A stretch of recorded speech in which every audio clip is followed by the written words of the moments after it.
Great Monday. Hey, everybody. How are you? How are you? How are you? I'm so happy to see everyone. And I hope you guys had an amazing Christmas celebrating with your family and your friends.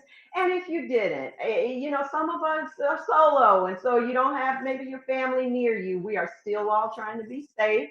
But that's okay because here we are and we are headed into a new year. Thank you for joining me again for Bella's Hope for Healing. I really, really appreciate you guys' support. I just have a few little house norms that I always share with you guys to please, please, please support my channel.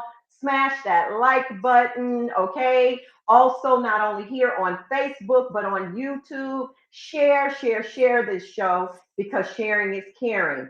I am trying to reach everyone I possibly can with this great information that I come to you with, as well as the rest of us from the Urban Health Outreach Media family. So please do that. Please share. And know also that everyone does not have Facebook, of course. And so that's why we also stream live on YouTube. We're trying to reach everyone we can. We realize, and I realize, that not everyone can join us live for the show. But the good thing is that we also the show is recorded afterwards, so you can still share the show with your family and friends. Okay. Happy birthday to everyone whose birthday. I like to always share that. Know that I wish you a happy year for this year, for next year. And hit me up in the box if it's your birthday. I would love to tell you happy birthday when I get a moment. Also, please know that we are constantly doing new and innovative shows with new topics, new speakers, new things to bring out here to the transplant community, to those waiting on transplant. Hey, Jonathan, my friend, how are you? Thanks for tuning in. My guys, A Second Chance, Phil and Tafaro, if you're out there, I see you. Thank you for joining. Yeah, so we're just trying to bring everything here to this platform that we can bring. And we're coming into this new year, guys, right? And so let's come in with a positive attitude, a positive outlook on life. I know many people set what we call New Year resolutions. I personally don't tend to describe it as that anymore for myself. I set goals, a few goals for myself, because you got to be careful when you're setting resolutions or even goals. Don't set them too high. Set them where it's a comfortable level, especially if you have a busy lifestyle, because you don't want to be disappointed if you don't achieve those goals. And so just a few, not anything that's too many things that are too difficult, because it sets ourselves up for disappointment oftentimes. So tonight, I'm bringing this show to you. It's going to be a great show. I love caregivers. I have a heart for caregivers. We are going to talk about caregivers. Caregivers are really special. It takes a special heart to care for your loved ones. Even some people will care for a friend.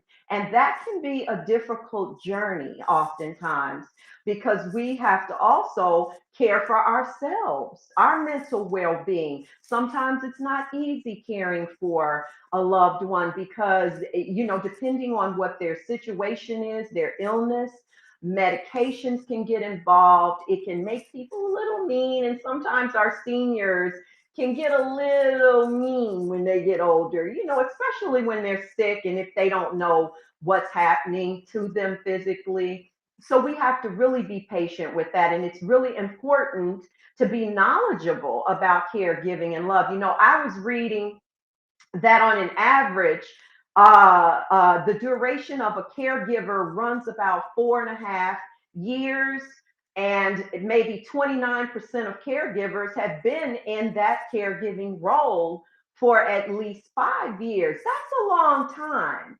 That's a long time to have to make sure that a person gets to their doctor's appointments, their medication is distributed exactly as it should be. There's no room for mistakes.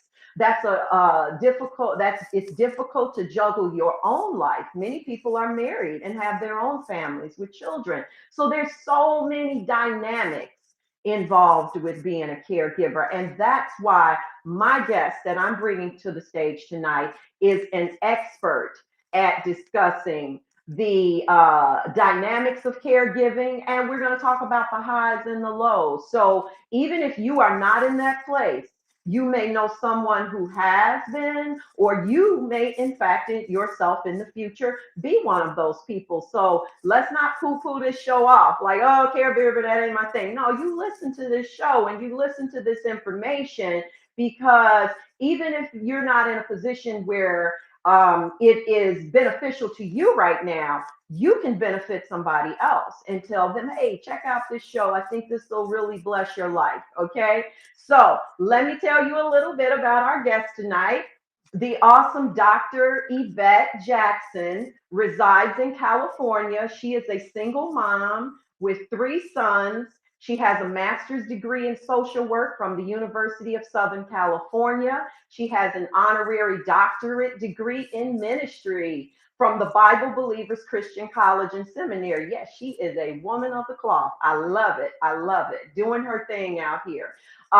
She also currently works with the state of California, the Department of Corrections and Rehabilitation Prison. I love that, because through my church, I was formerly, before we went in lockdown, helping women in the prison as well. And there's so much love in that. She also has developed what is known as the Caregiver Chronicles, which is a 16-module step-by-step walkthrough online course specifically for caregivers.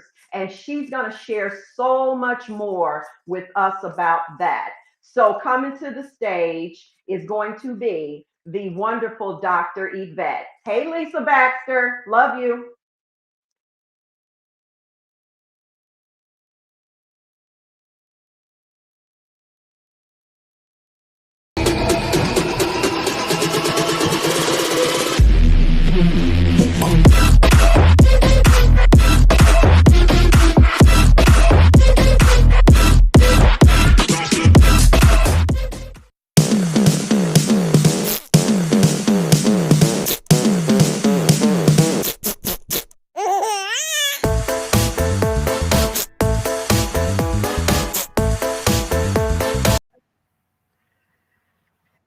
Hi. Hello.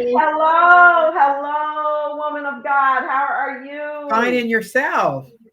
Good. Thank you so much for joining. Thank you for having me. Thank you so much. Absolutely, absolutely. I am just really on fire about this show because, as I was sharing in the intro, I just have such a great love for caregivers. It takes such a wonderful heart to be that person and step in that role to do things like that. So I want to go right in and ask you to, if you could just start out by telling us about how what it had caused you to have, interest in social work and how you came about even becoming a caregiver yourself. Just Right. a little bit about you. Okay, thank you so much for having me today, Bella. I appreciate you bringing the Caregiver Chronicles to the platform because it's so important. I want to just say that my mother had Alzheimer's disease for 9 years, and I was her caregiver throughout that time. It was one of the most rewarding and stressful tasks that I've had in my life. Mom came with Alzheimer's disease. She started out with dementia. She was very confused, didn't know, how to do things for herself. And I ended up having to move back home with her to take care of her and my three sons as they were vastly becoming teenagers. And then I also had a toddler as well. And so I moved in her home to take care of her. She was her declining at that point, but she was waxing and waning, is what they call it, where she was not totally out of it, but she was confused. And so when I moved to her home, I walked into the room one day and she was trying to dress herself. And I said, Mom, what are you doing? And she said, I'm trying to dress myself, but I'm losing my mind. Mm, And so she had her underwear on her head and her shoes at her feet, and she was just very confused about how to dress herself. And so, me being the social worker that I was at that time in training, I walked in and I said, "Oh no, Mom, you're okay," and I helped her to dress herself. And I think that was an eye-opening experience for me to understand that I could no longer be her daughter. I had to be her mother at that point. Uh, mhm. of course, genetically, I was her daughter, but figuratively, I had to be her mother because I had to do all things for her to make sure that she Yeah. was taken care of. It was a great experience. I learned a lot. I was actually going to USC working on my master's in social work at that time, and my mother was going through her disease process. So I was learning what I was living at that time. And so it was really great. It helped me to understand every aspect of caregiving. It allows me now to help others. And that's where Caregiver Chronicles came from. Many people call me asking me how to help them with their parents, with their loved ones who, are dealing with the dementia or the Alzheimer's or any physical ailment that they may have or mental ailment. And so at that time, I will give them advice because living a caregiver life for 9 years, I could walk into someone's home and say, you need to do this, this, and this because I had lived it. And so it was one Yeah. of the greatest experiences one could ever have. So I Hmm. thank you for And allowing me to share that with yeah, you. Yeah. yeah, absolutely. And I just loved, that story and just how you said, you were learning what you were living. So even as you were taking care of her, you were learning so much yourself. And very seldom, to be honest, do I hear anyone say that this was a wonderful experience for me. And I think that's because there's so many dynamics involved with being, a caregiver, and not just being a caregiver, but a successful caregiver, Right. where you can maintain, your loved one and try to still pour out that love on them, but yet keep, your peace within Mhm. you, Right. and so I'm sure that I was just about to ask you to take us into the how the caregiver chronicle was devised. I mean, how did you put that together, just say, I think it'll be good to help. So that's what we want to hear about. How Yeah. did you devise caregiver chronicles? Yeah. So Caregiver Chronicles is actually a result of the pandemic, being Wow. isolated in 2020. And people calling me, asking me how to help them and this and that. And then I said, maybe I should do something a little different because I would, people call me for years asking me to help them. What do I do? My mother is sick. My family member is sick. How do I do this? What do I do? I need to know about medical equipment. I need to know what the doctors will do and all of the things that go along with caregiving. And so during the 2020 being isolated, I was like, okay, well, let me find me something to do. And so I did. I started pulling together the webinars. There's 19 courses in Caregiver Chronicles. They range all the way from the onset of your loved one's illness, all the way until they recover from that illness or until they transition home to be with the Lord. And so I started recording the webinars. I called up some professionals that I have, me being a social worker, having contracted with about, I'm going to say at some point, at one point or another, I was actually contracted with about, I'm going to say 100 home health or hospice agencies in the Southern California area. And so as their social worker, I would go into the homes and tell individuals how to handle their loved ones. And so that those connections allow me to call up the physical therapists, call up the nurses, call up the doctors, call up the mental health professionals and say, I need you to come on this webinar with me. Let's make a course up of how we can help others. And so many of the people that know me, they know that this is not just a passion, a job for me, it's a passion. And so when it's a passion, it's not something you're doing just because or looking for a dollar. You're doing it because it's something that you love. And so I was able to pull together the 19 courses in that time frame. I'm going to say it took me a couple of months to do that, and then in August of 2020, all the courses were ready. So I set up the website, and then I put it out there because there are many people who need help, and so I wanted to help them and share their passion with them and their concern, because a lot of times, and I was one of those caregivers, I had no clue about what to do when I became a caregiver. I had to learn each and every day how to be a caregiver. And so with that being said, I shared my knowledge with them in the courses, and shared the expertise of those who joined me in the courses, and just pulled it all together to make sure that we could help somebody, because that's what it's about. If you're doing if you're living a godly life, then you're about helping other people. And so Absolutely. that's what we're here for, and that's to Okay. share our knowledge with others.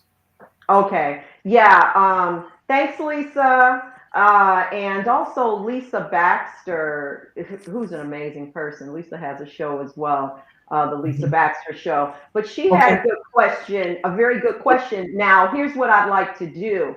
I Okay. know that if I'm not mistaken, you have a presentation that you'd like to share with the audience, some Yes. things to show. Now, Lisa's question may be in that, but I'm going to go on and ask it. Okay. That That's initial one, fine. okay, she said, what do you do?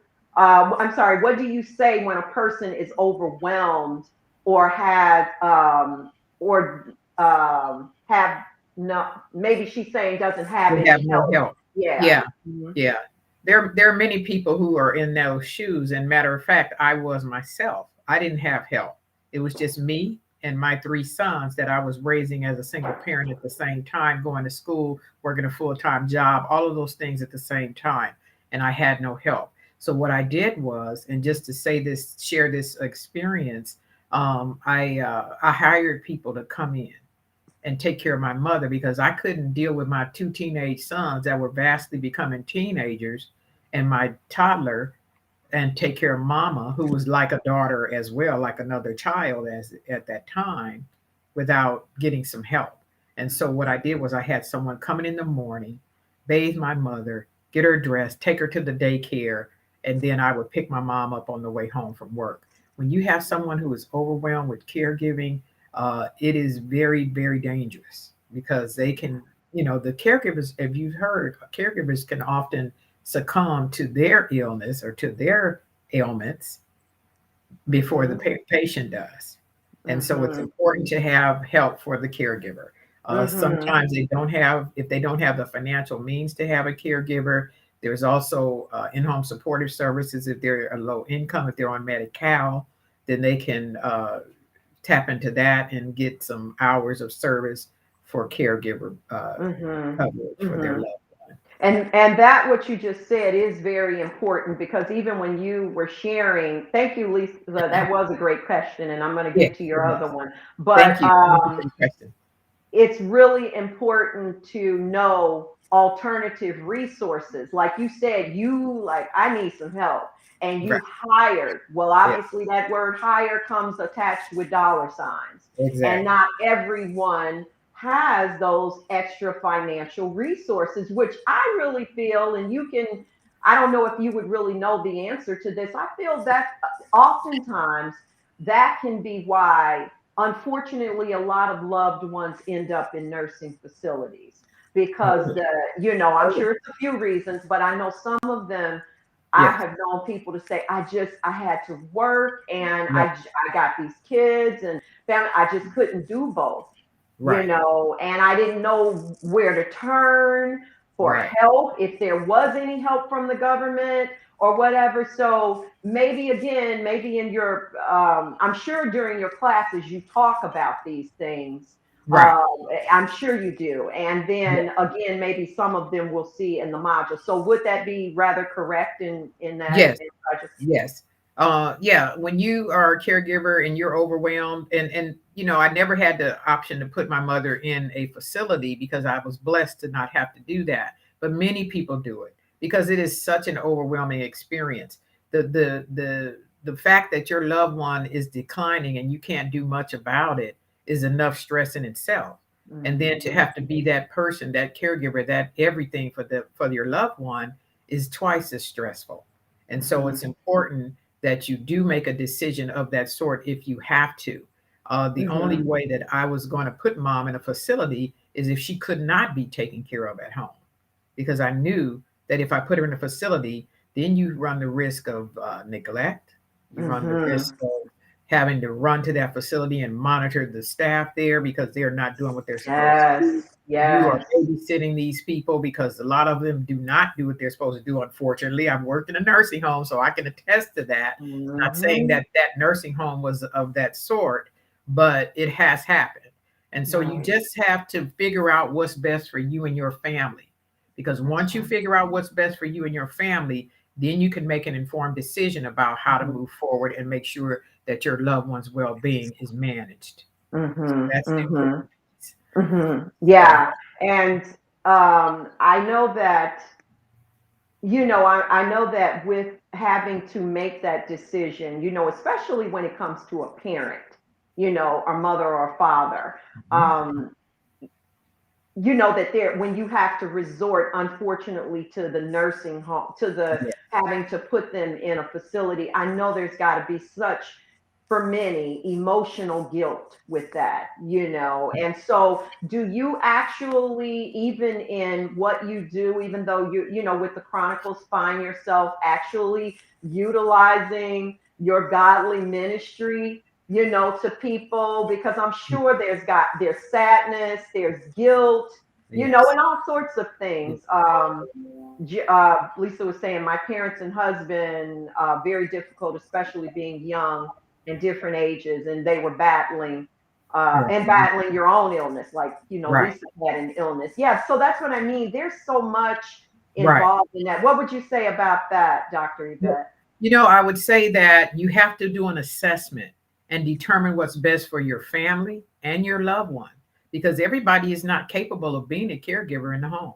That's If the you truth. cannot do it, then you have to sit back and say, okay, I know that the best thing for my loved one is to put my loved one in a facility where they're going to get the care, but also be mindful of the fact that you will have to monitor what's going on in that facility.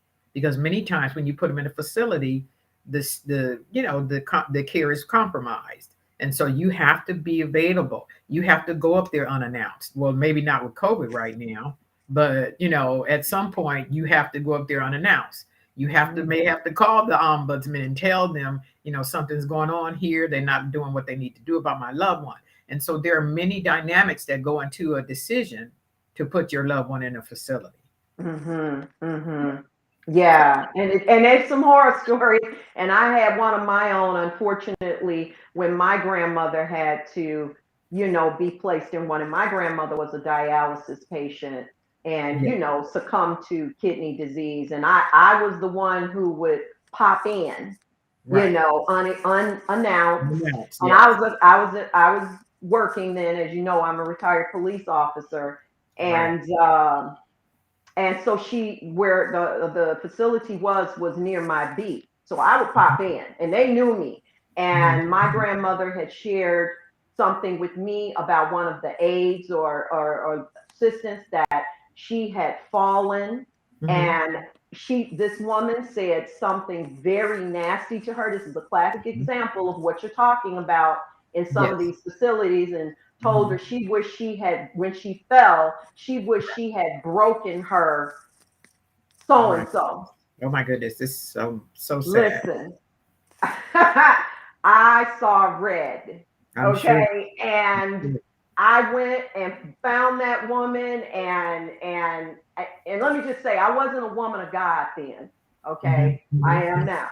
So it Hmm. wasn't nice what I said to her. And I I'm sure. literally told Yeah. her, I will beat you down if Right. you ever treat my grandmother like that again, because I knew Yeah. she wasn't lying. She was totally of sound mind, Right. so she wasn't making that up. I saw the hurt and the pain in her face, and Right. I was like, okay, we got to get you out of here to Right. somewhere better. And so I think a lot of people experience these things when they have their loved ones in nursing homes. And I always say, if you can help it, good Lord, try not to put them Right. If in you can help there. it, don't. If you can do anything other than put them in a nursing home and make sure that they're cared for, don't. I saw a question on the screen. Yes, Satara Siverals, a yes, lovely young lady, and her question was, "How do you find the resources to help? To help? How did I find the resources to help me?" yes. I think the resource that helped me was me being a social worker, being Mm, in the know, having worked for the political in the political arena, knowing the community resources, knowing what Meals on Wheels is, knowing what all of the resources in the community. I had worked in that field, and so that is what helped me to know. And I still didn't know when it came about, but I learned each and every day. I learned about Medi-Cal. I learned that you have to be low income to get support. That's mhm, that's given to those who are at a certain financial bracket. So I had mhm. to learn each and every day what to do and how to do it. Now there are Yeah. those who have the financial means. There's no question about what they can do for their loved one. But there are those who Mhm, are in the middle. Mom was in the middle. She had a middle range income. So she wasn't eligible for Medi-Cal, which would allow her to get in-home support services where the county would pay uh, 385 hours or something of the sort a month for someone to care for her. She wasn't in that bracket, but she also wasn't high income where her care was just covered. And so I had mhm. to borrow from Paul to pay Peter to make Yeah. sure that those caregivers were paid. And so I Yeah. did. And just to share with you some things that I had to do, I even took some of my scholarship money from school and Wow. used it to pay for the Mhm, caregivers because I knew that she had to be cared for at all costs. And so her mhm, care was the ultimate for me. And so I did what I had to do. I learned about mhm. the resources as I went along through the illness. And so that was the beauty of me learning it because I was able to take that information and share it with other people. Many Yeah. people don't know what to do. They don't know about Medi-Cal. They don't know No. about in-home support. Yeah.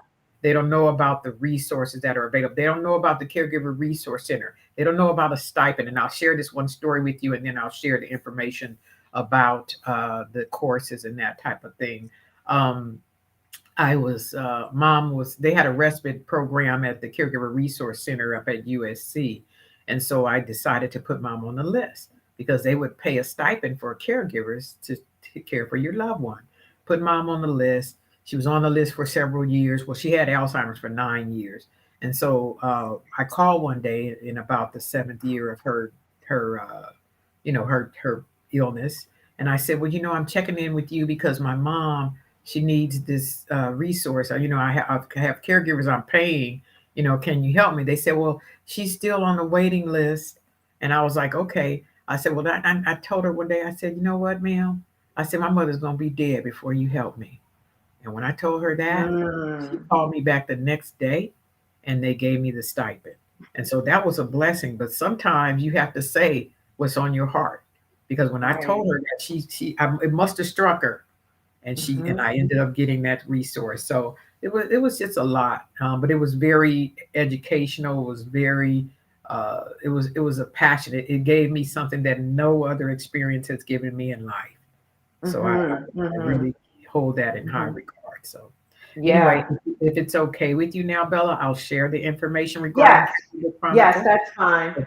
All right. And while you're pulling that up, guys, yeah. So, Lisa, you threw something on the screen just now, and it is really about. It's important to find out the resources, and what all the ins and outs, and that takes time. It takes doing some homework. It takes making calls. So yeah, it takes time to find out these things. But I think what's good is when you can deal with someone such as Yvette, who is knowledgeable in these things and get that help. Everyone doesn't know how to reach out or doesn't reach out, and then they give up too easily. Right. So, Okay. So I'm sitting here trying to get the course information on the screen. Let's see if I can do it right quick. Let's see. This is a new program for me, so I'm learning as I go. yeah, that's fine. Am I sharing my Um, screen? Can you see? not yet. I Closer? can't. No, No, not not yet. yet. Okay. Okay. You see them now? Yes. Yes.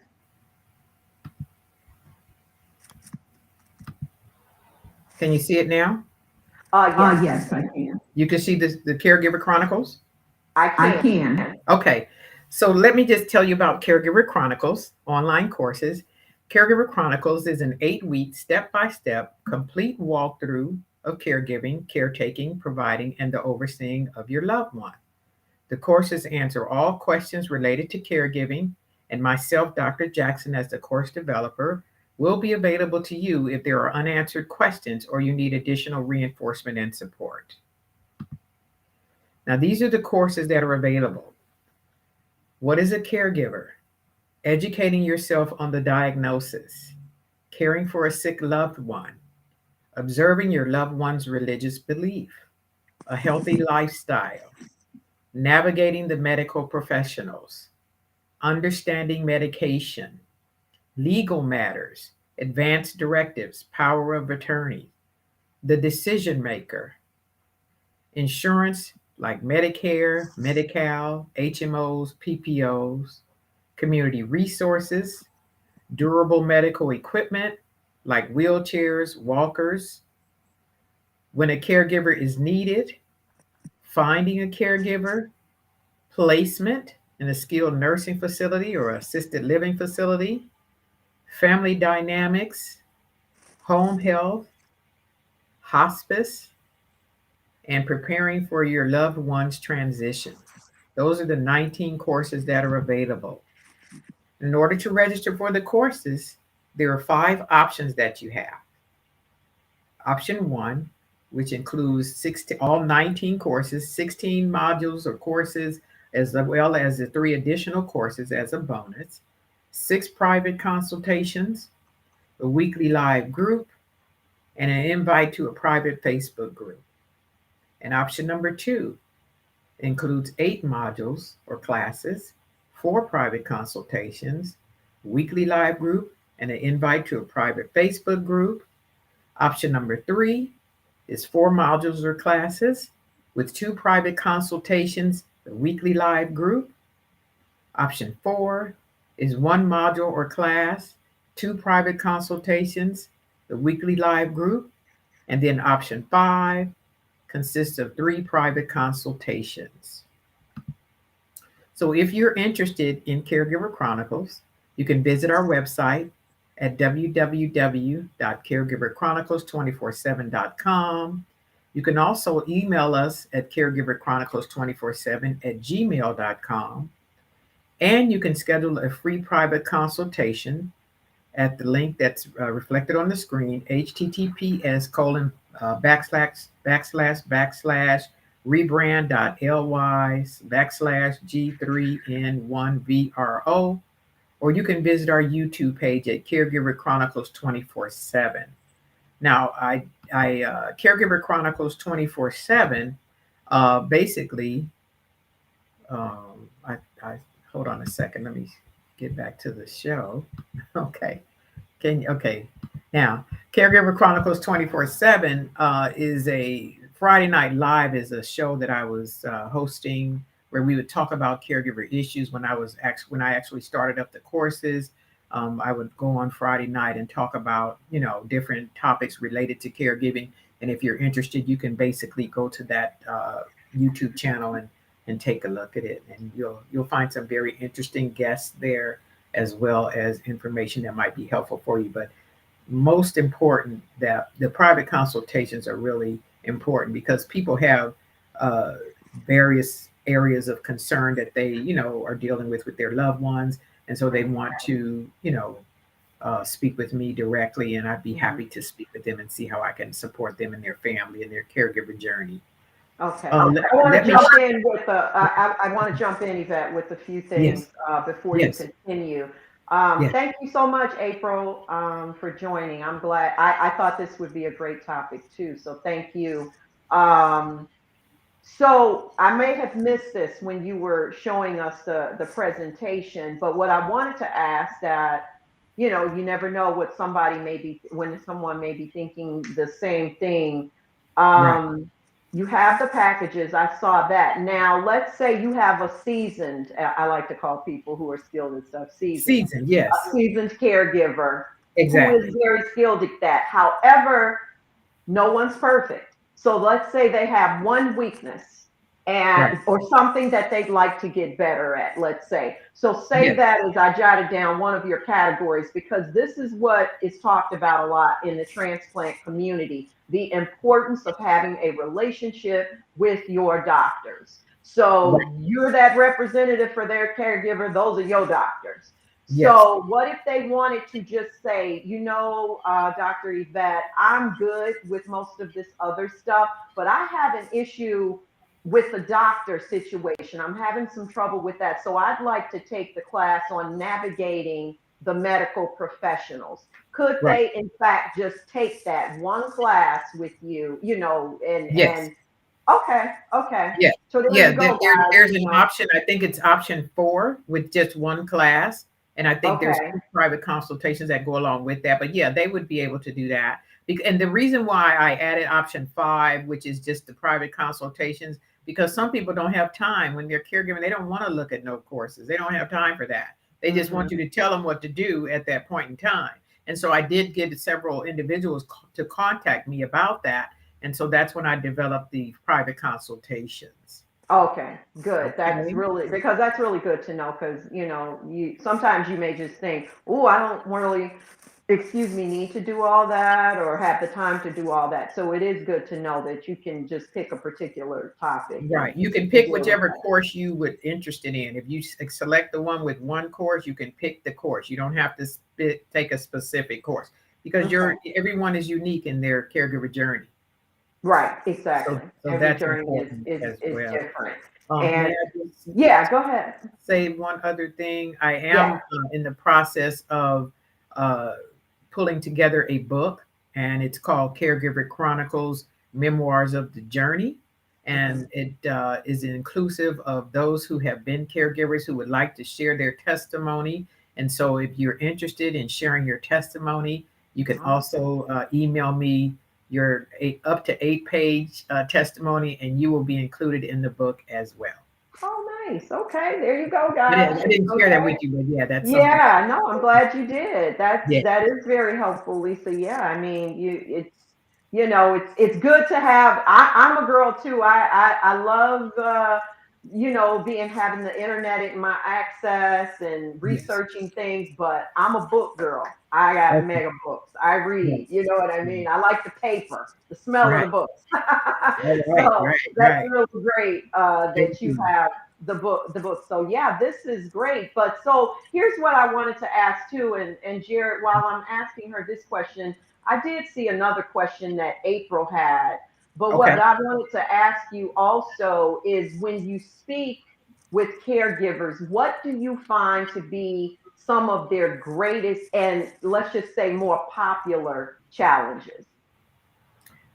I think the one of the most popular challenges is the family dynamics. Mm, Family dynamics can be a very concerning issue when you're dealing with caregiving. Because the family can be at odds. Families are oftentimes torn apart during this process. They can come together. Some of them come together. Some of them are torn apart because there's one who wants to control. There's one who wants to, you know, make sure that, you know, things are done a certain way. And then there's some families where they will honor the elder member of the family and kind of go along with that. But family dynamics is one of the main challenges, and being able to be on one accord when there's multiple children involved and that type of thing. And then the spouse may want the patient to be treated a certain way and the children don't, and they don't agree. Mm. So family dynamics is a very critical piece of caregiving. Mm-hmm. And I can say Okay. that from a personal perspective as well. Yeah. Yeah, yeah. Mhm. So April said at the end of the day, tell us how have the Chronicles, I think what she's saying, been fulfilling for your life mentally and spiritually. And she said Right. you're such a gem. Yeah. And Thank you. yeah. Bless you. Bless you. You know, Caregiver Chronicles is something that has allowed me to give back to others. Being a caregiver was one of the most, and I think I said this in the beginning, was one of the most rewarding experiences I've ever had. It taught me, it was very stressful. I won't say it wasn't stressful, but it was something that it gave me some sustenance in my life because it Mhm. allowed me to take my journey as a caregiver and share it with others and help them to empower them, if you will, to do things as they should for their loved ones. So Mhm. it was a very fulfilling experience. It has helped me mentally, physically, emotionally, psychologically, and spiritually because it's a Mhm. spiritual walk. It's not just a walk, you know, uh, a walk. It's not just a walk, it's a spiritual walk because when you walking in the spirit, you're going to do whatever you can to help God's people. And so that is critical. That's Mhm. critical. It's a mandate in the Bible that you help other Yes. people. And so when you helping other people, you're doing God's will. And so that Mhm. is a critical piece of this. Give and it shall be given unto you. Yes, exactly. Goodness, yes, Yeah, exactly. And yeah, that's fact, yes, and yes, it's so much more enriching to your yes, own life, yes, and I wish, I pray all the time that more people will come to realize that. You know yes, what I mean? That go through so many things yeah, and wonder why, why, and so it's so much bigger than just us. yeah. It's It's it's bigger it's than us, it's way you bigger than know. us. It's Yeah, a godly walk. It's a godly assignment when absolutely. you're doing His will. Yeah, yeah. And so I have another question. Sure. You know, what um like we talked about, it's so important to me for people to know where they can go. I mean, even this is even outside of course, your great courses Uh huh. for help. And so, regarding financial assistance, and so can a person actually receive some type of governmental subsidy for a caregiver of an elderly parent or something? And how do they go about finding these things out? Because like everybody again can't afford this out of their own pocket. And you even spoke about something, unless I misunderstood, when you said, did you pronounce that medical? Yeah, and let me tell you a little bit about Medicare and Medi-Cal. Yeah, So please. Medicare is a government program that's given to those who have worked a certain number of quarters throughout their life, or they have a diagnosis that makes them eligible for Medicare, such as end-stage renal disease. Yes, You're on dialysis. That automatically qualifies you for Medicare. correct. AIDS, HIV, chronic alcoholism, uh, Mm, several different diagnoses will automatically qualify you for Medicare. Now that's mhm. for as well as being able to being having worked a certain number of quarters, and then Medi-Cal, which is called Medicaid in other states. Oh, that's Okay, why I let didn't me recognize. that's the Okay, clarifying point because a lot of people don't understand that Medi-Cal in California is Medicaid in other states. Okay. got it. Yep. All right. And so that is for low income. Your income has to be in a range. I'm going to say a range because I don't know the exact, but they have raised it to about 14 something a month or a little bit less. But if you're at, if you're 1,400 as in 14. 1,400 a month of your Okay. income. Now, if you're Mhm. getting 1,400 a month, it's likely that you're going to have a share of cost. And some of you may have heard that term before. The share of cost means that you have to, like, if you're getting $1,000 a month, and I'm sorry, if you're getting $1,400 a month, you're only allowed about 1,000 a month, and so that share of cost is going to be about $400 or $500, which is the difference. And you have to Mhm. either pay that, spin it down. Like if you have a lot of medication that Yes. costs a lot, you can spend that 400 or 500 down, or you will have to pay that money out every month before you can Wow. access the Medicaid or Okay. Medi-Cal in California. Yes. Okay. Wow. And so mom was at a point, just to share with you, she was getting about maybe around 1,400 a month, and it put her in a bracket that was over the range. So she couldn't get the Medi-Cal. And so whatever I did for her, I had to either pay it out of my pocket or pay it out of her funds, or whatever means we had to pay it. We had to pay it Mhm. because she wasn't Mhm. eligible at the time. They have raised the threshold a bit, but not much. Mhm. So just to let you know that Medicare and Medi-Cal. Now, if you're Medi-Medi, that means you're low income across the board, then most Mhm. things will be covered for you. But you Okay. basically will be at a point where you don't really have much of anything anyway. And that makes you, when you're eligible for Medi-Cal or Medicaid, then you are eligible for in-home supportive services, which is a program that the county has where they will pay for someone to assist with your care up to about 283 hours per month. Okay. Okay. And so it is based on your income as well as Mhm. your Medi-Cal eligibility. If you're not eligible for Medi-Cal or Medicaid, you're not eligible for in-home supportive services. So would things like SSI be taken into the equation? With that, you know what I mean? Because there's some people who have been afflicted all their lives with the Right, illness. So that would also be, right. okay. And then most of those who have SSI, they're likely eligible for Medi-Cal or Yeah. Medicaid in other states. Okay. Mm-hmm. And so, yeah, they would be eligible. But like I said, it's an individual basis. I don't want to give any definitive, Yeah. Yeah. but I do Yeah. want to say that if they're receiving SSI, it's likely that they will be eligible for Medi-Cal or Medicaid. But they would have to go through that process. Okay. Okay. Yes. Yes. Okay. Thank you, Now, Lisa Baxter. yes, Okay. okay. Yeah. I appreciate all those great questions and Yeah. comments coming through. No better way to show charity than to serve. Yeah, that's right, Yeah. Jared. My Exactly. brothers and sisters, Exactly. that's what it's all about. That's So right. now you are also something else that you're doing that is very near and dear to me because through my church, I was on the prison ministry. Right. And I see that I saw in your bio that you serve with the Department of Corrections and Rehabilitation. So tell Yes. us a little bit about your role with them. Right. So I work for the Integrated Substance Use Disorder Treatment Program. And that is a program where they are providing resources and support to inmates who have substance use or history or addiction concerns. And so we basically provide assessments to them, and in the process, it's a new program that's actually been in the prison for about, I'm going to say, a year and a half. It'll be 2 years in January that the Hmm. program has been in the system.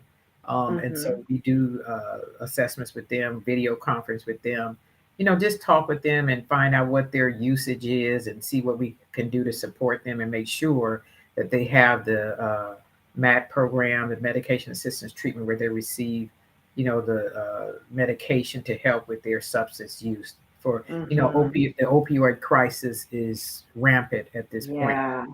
and then with the isolation of the pandemic, it allowed it to escalate because people were isolated. So of course they were getting high more, when they were Yeah. home. And Hmm. so that kind of escalated things as well. So, Hmm. the opioid crisis is a big concern at this point in time. Yeah. Yeah, it definitely is for Yeah. sure. Yeah. And we're And hearing it's about it. everywhere. The I'm prisons, sorry. I said it's Mhm. everywhere. It's in the prisons, it's in the streets, it's everywhere. Yeah, it definitely is. And it is as if it's not enough that we're dealing with this pandemic, Exactly. and I know that's just getting back to the main thing, caregiving.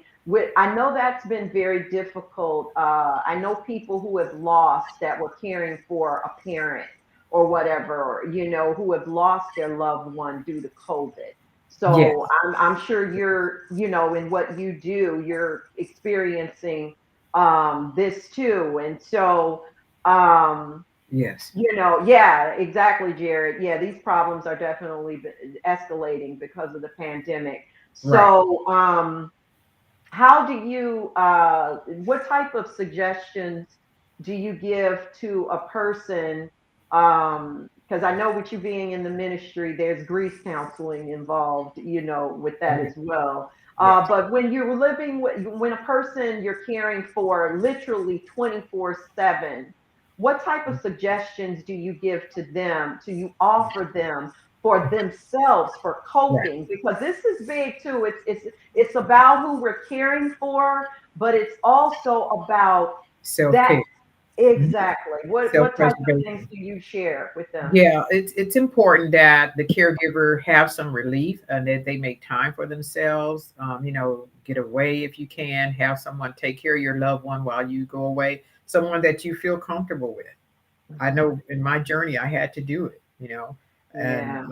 but mom was at a point where I would take her with me. If I was going to the resort with my sons, she went too. Mhm. So Mhm. I would do it, but I would do it and take her with me because as she progressed in the disease process, she began to look for me more. And she would Mhm. start asking others, "Where's Yvette? Where's Yvette? Where's Yvette?" And so when Mhm. she did that, I was like, okay, my time away became limited because I knew it was stressing for her. But I Yeah. also made time for myself. The beauty of this whole thing was before she got really sick, she told me, she said, I want you to make sure that you make sure that everything is good for you. Make sure Mm. that you take care of yourself. And I don't Yeah. know if she knew this was before she got sick. I don't know if she knew what I was going to have to go through, but she told me Right. that. I didn't forget that. So it's important that you make time for yourself. Include your family members if they can be trusted to take care of your loved one. Don't try to take it all on yourself because it can be one of the most stressful situations. And as I mentioned before, caregivers often succumb, they often pass before the patient that they're caring for because they're so Wow. stressed out behind it. So that is Wow. critical Yeah. piece of caregiving. Exactly. That's what, Critical. I just, I did not know that, of course, what you Yeah, just shared. That's the statistic. yeah, But what I did know is that it's stressful. I yes, know I've known caregivers, and yes, this is what they share a lot of times. They're like, "But look, it's so hard. You just have no idea, yes, because what happens too, if it's a parent and obviously it's a elderly senior parent, it's like they revert back to a child. It's like they're going backward. exactly. Yeah, you You heard know that what I statement. mean? Once an Yes. adult, twice a child. Right. So Twice, child. yeah, Yes. yes, that's Yes. it. And they do. Exactly. Yeah, Exactly. And I remember ministering to someone, a friend, and saying, you know what? But you just got to remember how mom was there for you. And that's I right. know you was a hoot. That's That's what I told one of my friends. I know you was a hoot. And right, so you right. just gotta really, and I know it's difficult. It's not to take away. I was like, from what you're feeling. I'm not, Right. being, like thinking, yeah, suck it up. That's Right. not what I'm saying. But you do have to keep in mind just all that a parent did, to Yes. bless your life and get you to the point where you are, Right. and then they need us at that point. And Yeah. I believe I can count on my children to Yeah. be, those that person, those people for me, to Exactly. provide me with that care. It was a blessing for what you did with your for your mom, and I'm Yeah. sure countless others on here. If I missed any questions, Jared, please throw them back up on the screen. But I just want to also acknowledge, share with everybody, Yvette, that which was very impressive. You're the second vice president for the Los Angeles District Women's Auxiliary. Yes. That's really awesome. And interim president for your Faith District Association. So you've Yeah. got a lot of irons in the fire, lady. Well, and yet, I'm also just been elected as president-elect for the state women of the Western Baptist State Convention. So keep Congratulations. me in your prayers as I continue to do God's Yes. will.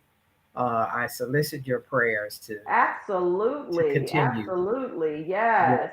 yeah, This is, oh, Jared said it was a very powerful interview. Oh, he's still asking everyone to share it. Yeah, please share yes, this because this is yes, good information. And yeah, like I said, even I said in a little video that I did before the show that, even if you're not in that place in your life as an right, adult, of course, and with a loved one, right, my grandmother used to say, you may not be dealing with something right now, but just keep living.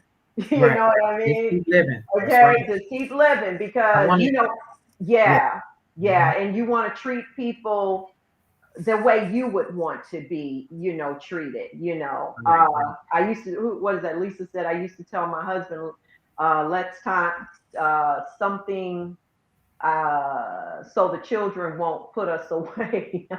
She's got a typo in there, but Let's yeah, time. Let's type something use that to, so the children won't mm-hmm, give us away. Yeah, yeah, I think that it's important that you let your children, you have to have these conversations. You have to mm-hmm. talk to your children about what you want. What you want. Do you Yep, want to be put in a nursing home? Now, in some instances, there's no other alternative, depending on your level of care, because sometimes people go to a level where they need subacute and they need acute care. They have yeah, traits and all of those things. Those are instances where you would want to be in a facility where the care is managed properly. But if at all intents and purposes you want to be at home with your loved ones, you need to have that conversation with them and let them know. If I get sick, and I'm saying it on record right now for my sons, I have three of them and I don't have any daughters. Do mm-hmm. not put me in a nursing home, not unless you cannot take care of me at home. Okay. Yeah, Because exactly. that's a lot of times the people they end up with bed sores, they have decubitus ulcers, and Yes. that is one of the most Falls, lots of horrendous falls, things. Yeah, so lots of falls. Yeah. she said, "What's her email again?" Jared, could you put that email address back up, please, Right. so I want to that give a shout out to the Western Baptist State Convention family and President Hardwick, the okay. president of the convention, and all of the members who support me and those who have asked me to be the president-elect for the Women's Auxiliary because I enjoy doing what I do and helping others. And so this is just another piece of the puzzle. So Okay. thank you. Okay, Okay. yeah, absolutely. And this has been a great, story is sharing your journey and then just how Okay. great it is that that journey tied into you being able to utilize the situation to help Right. others through your courses. So I'm sure everyone here was blessed by that, as well as the many that didn't get to see it live but that are going to continue to see it. So you keep Right. sharing it too, Dr. Yvette, and I that way, will definitely. it's constantly, it will be, and again, I'm on Facebook Live as well as YouTube, so it's going to Yes. be recorded under Right. that as well. And if it's not, if you don't see it directly under Bella's Hope for Healing, I am under the umbrella of Urban Health Outreach Media. And so all our shows are definitely Okay. listed under that. Okay. So, And so shout out to my three sons also, Mitchell, Andrew, okay, and Quan Jr. They are the ones who helped me caregive for my mother. And my yeah, youngest son, Antoine, actually found my mother when she passed at home. And so yeah, give a yeah. shout out to That's them good for that being yeah, junior caregivers. Okay. absolutely. Each one teach one, Yes. So, Yes. because hey, they may have to care for you one day. So, Exactly. Exactly. but I always in my show with a scripture that I kind of pray about and ask God to Okay. put on my heart what would be befitting Yes. for this person. And it was very easy for me to figure out one for you because of the caregiving and then again being a woman, of God and all that you're out here doing in the Yes. industry. So it's Yes. under the book, and it's for everybody else. It's not just for her. We all take away this from this. Is Hebrews 6:10, which says, God is not unjust. He will not forget your work and the love that you have shown him as you have helped his people and continue to help them. Yes. That's Yes. God's Bless, word is bond, bless you. meaning just what we were talking about earlier. When we do for God's children, he Yes. is going to reflect that right back upon us, our children, our Yes. grandchildren. This is Yes. how he operates. Give and it shall be given unto you, good measure, That's pressed it. down, shaken together, Taken. and Yes. running Yes. over. This is how our Hallelujah. Father works. That's right. That's how. So, That's it. yes, That's so it. thank you so much. I know you're going to get some Thank you. calls Thank about you. your courses, Okay. and I am just looking. Let's keep in touch. Keep me Yes, posted. please. Please also about your book that you have Yes. up and coming. I'll Right. probably do a little bit of story myself. You know, and Okay. I'd send like it. for anyone that's Yeah, a caregiver that wants to share their experience or their journey or their testimony, because what we are about is helping others, and that book is going to allow your testimony to give someone some encouragement to continue on in their journey. So please absolutely. email me the information if you're interested. Around the middle of January, I'll be pulling everything together. I'm looking for about 30 or 40 people. So don't Yeah. feel like you're over the top. 8 pages max. Send it to me. I'm waiting on it. Amen. God bless Amen. you. Well, Bless God you. bless you, Dr. Thank you. Yvette, and thank Thank you you. again. And God Thank you. continue to bless your work and what you're doing. And Thank you for Happy the New chat. Year to you. Happy New Year. Have Thank a blessed you. day, You. everyone. God Bye bless you. Thank you, bye. Jared. Thank you, Jared. Bye bye. Wow, that was good. First and foremost, let me say, Lisa, baby girl, go eat, honey. I don't want you getting sick. I appreciate the support for the show. I saw that. This was great. This was great, and I hope it blessed me. And I hope it blessed you guys as well. I think that her courses are great. There were so many topics that she's touching on in those modules that I know can be very, very helpful for people. So yeah, I encourage you guys again, even if you're not in that position yourselves, to definitely share share my show tonight, because it can really help someone. Trust me, I know that. Even if it's just from an auditory standpoint, that they can hear all the things that she shared.